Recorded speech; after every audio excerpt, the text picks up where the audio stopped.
Did we really land on the moon? The moon landing is one of the most significant achievements in human history, marking a pinnacle of scientific and engineering prowess.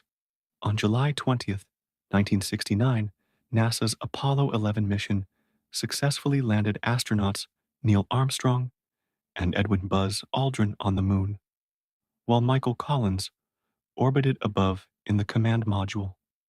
Armstrong's famous words, "That's one small step for man, one giant leap for mankind," resonate as a testament to this extraordinary accomplishment.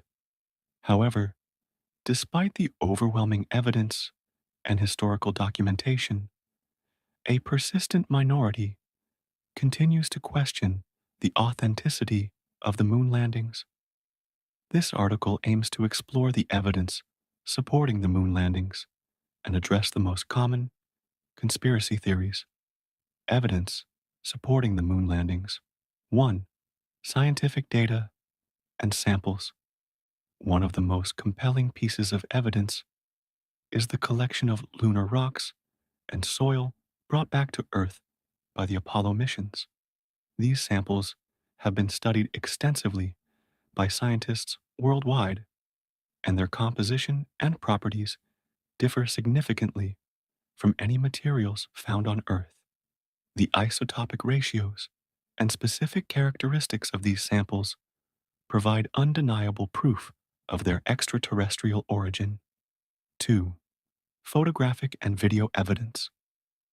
The Apollo missions produced a vast archive of photographs and video footage. These images have been scrutinized and analyzed extensively.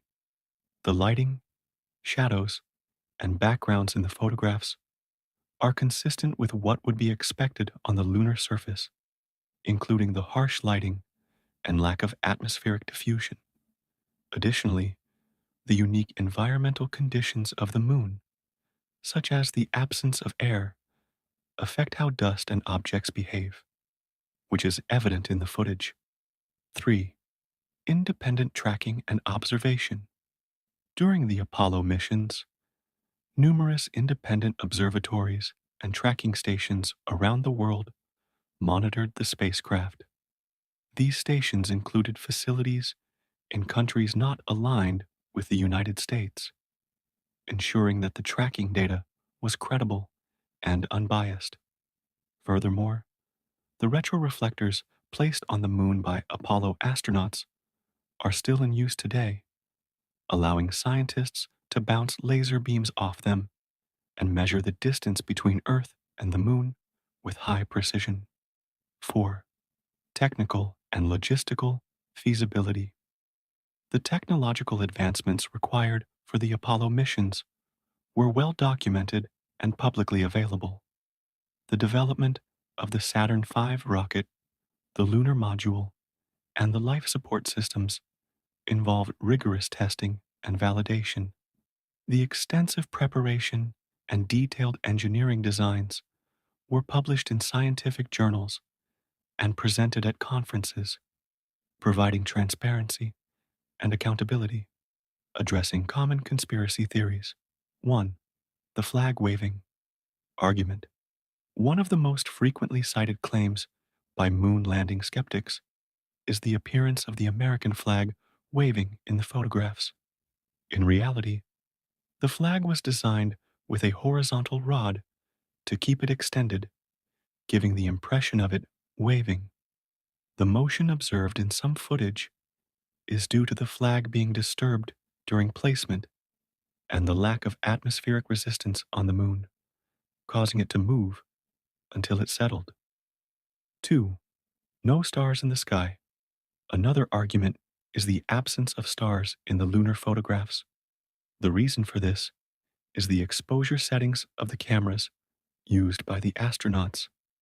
The lunar surface is extremely bright, and the cameras were set to capture the details of the surface and the astronauts, resulting in the stars being too faint to appear in the images. 3. Radiation in the Van Allen belts. Some skeptics claim that the astronauts could not have survived the radiation exposure from the Van Allen belts. However, the trajectory of the Apollo missions was carefully planned to minimize exposure, and the spacecraft provided adequate shielding. The duration of the exposure was also brief, reducing the risk to the astronauts. 4. Studio hoax. The idea that the moon landings were filmed on a soundstage has been popularized by various conspiracy theorists. However, replicating the unique conditions of the moon, such as low gravity, the vacuum environment, and the lunar landscape, would have been extraordinarily difficult, if not impossible, with the technology available in the 1960s. Additionally, the scale and consistency of the evidence across multiple missions make this theory implausible. Conclusion. The evidence supporting the reality of the moon landings is overwhelming and multifaceted. From the scientific analysis of lunar samples to the detailed photographic and video documentation, every aspect has been meticulously validated by experts across various disciplines. While conspiracy theories persist, they are based on misunderstandings, selective interpretation of evidence, and a disregard for the vast body of scientific knowledge.